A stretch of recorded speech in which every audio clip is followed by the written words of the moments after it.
Okay, so we're picking back up and we're going to finish chapter 1. And so we're going to talk now about observational study and an experiment. Okay, so by definition, your observational study is where you are observing and measuring specific characteristics without attempting to modify the subject being studied.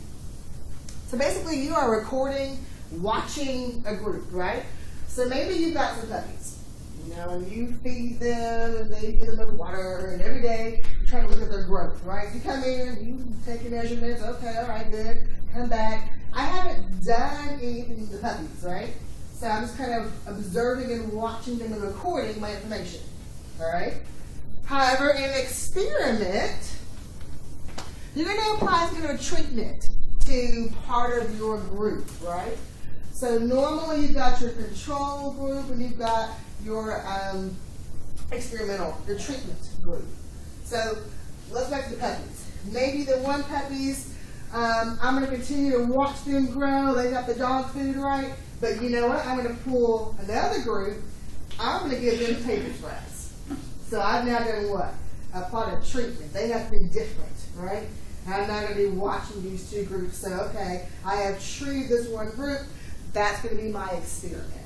Okay, so let's see if we've got that. So this first one says, in order to determine whether taking aspirin prevents heart attacks, 300 people were involved in the study.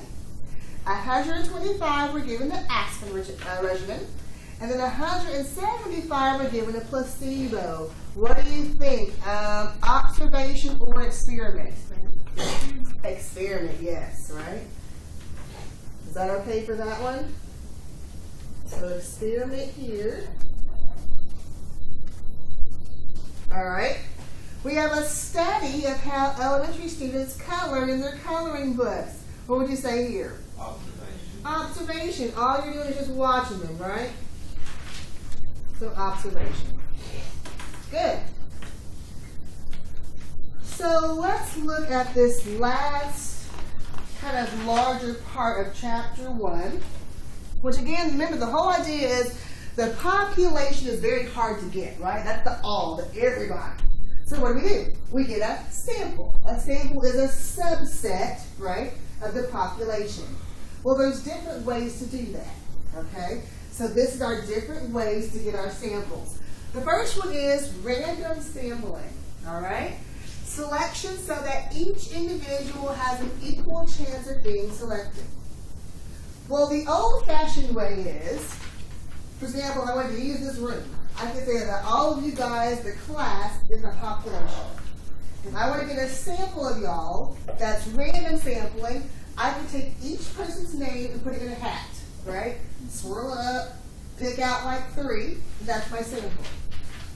Well, it's a random sampling because each person's name is in my hat how many times? Once, right? If I put your name in twice, that's cheap, right? You get an extra edge, right, over your neighbors. That's the old-fashioned way. To be honest now, we'll learn how to do random sampling on the calculator. You can do it on the computer. So really now technology does this just like that, okay? That's going to kind of be your clue when you guys look at different problems. If it mentions like that you randomly selected using technology or usually it will say random in the problem, okay? That's your clue that it's random sampling. Okay. Which this is a very good method to do. Another good method is called the systematic sampling. This is where you start at some point and then select every cake. That's the important part.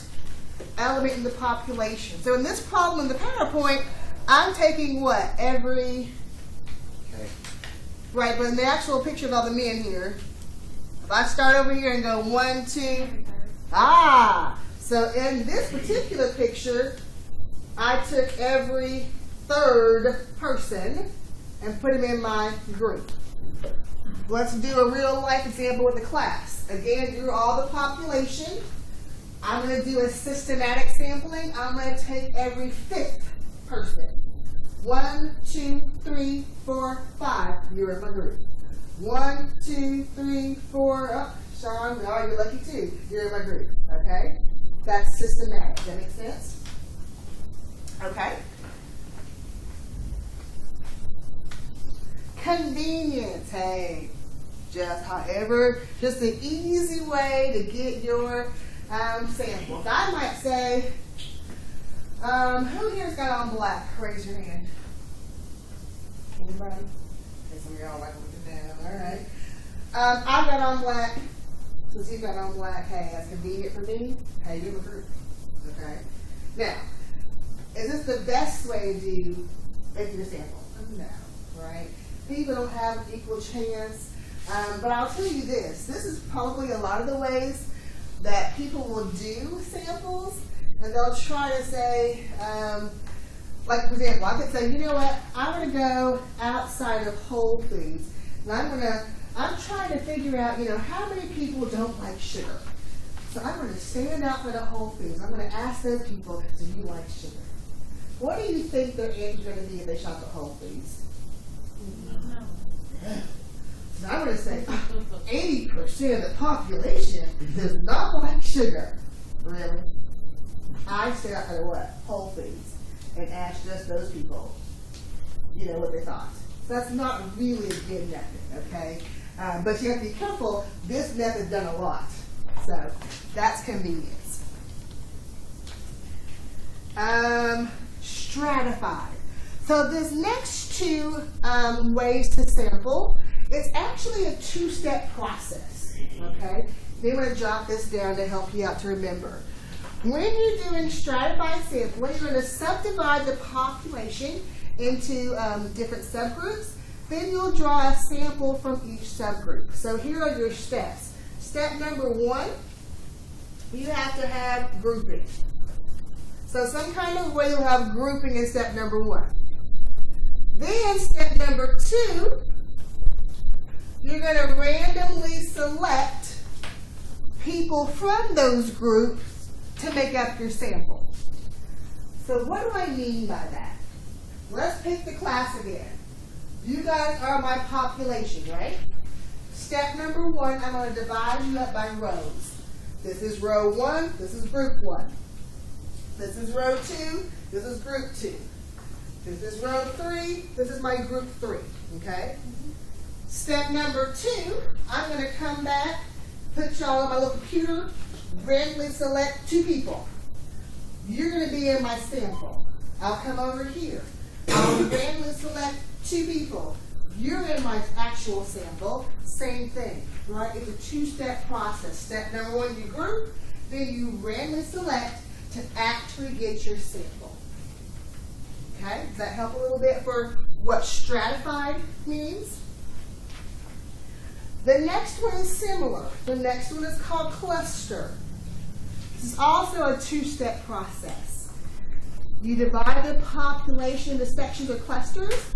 Then you'll randomly select some of those clusters, choosing all members from the selected cluster. So what's my two-step process? Number 1, you still have grouping, but number 2, you will randomly select all from your groups. What does that mean? Let's take the class again. You guys are the population. Step number 1, I'm back again by what? The rows, right? So row 1, group 1. Row 2, group 2. Row 3, group 3. That's step number 1. So now I'm going to do a random generator. The random generator says group 1 and group 3. So what do? I take everybody from group 1, you're in my sample. Everybody from group 3, you're in my sample. Do you see the difference between stratified and cluster? They both start with grouping, right? Stratified, you randomly pick out of the groups. Cluster, you take what from the group? All, everybody. Yes, that's the difference. So you've learned the words. We're now going to practice and see, can we apply it? Do we understand what we just learned? So number 1 says, using random digital dialing, researchers called 3,251 Kingsport residents and asked what grocery store chain they preferred. There's a key word in there. So what do you think number 1 might be? Random. Ah, so y'all see the key word. So therefore, what's my answer going to be? This is random sampling. And so think about this. We're going to assume that, you know what? They have access to all the numbers, right? Some computer system randomly pulled the names out. They called. So that's what happens, okay? Number 2. Corn is planted on a 12-acre field. The field is divided into half-acre subplots. A sample of corn is taken from each subplot to determine the estimated harvest. What do you think here? I heard a cluster. And someone over here said stratified. So I'm glad that you recognize that this is a 2-step process here, right? Stratified. Oh, I'm getting stronger stratified. Because it says questioning people. Well, not the people part. So do we agree that this is your first clue? I divided into my half-acre subplot. That's step 1, right? But then it just says that what? A sample is taken from each subplot. That's what it is. Therefore, it's stratified because why? Did I take everybody? No. I took a sample from those, right? Therefore, it's stratified. That kind of makes a little more sense. You first divided, then you took what? A sample from each subplot. That gives your actual sample, your actual group there, so it's stratified. Let's try another one.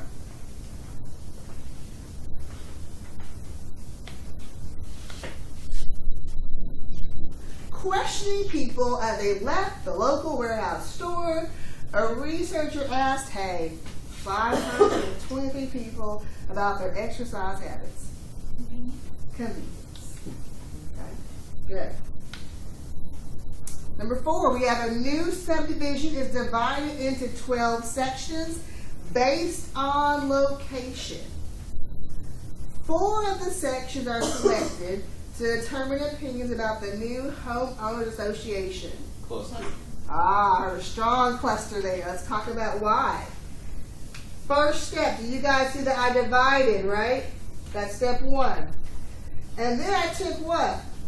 I took everybody in those 4 sections, didn't I? So that's step number 2. Thus, therefore, you've got cluster. Is that okay? So I took everybody at my 4 sections. Even though it doesn't say that, it implies that, right? Okay.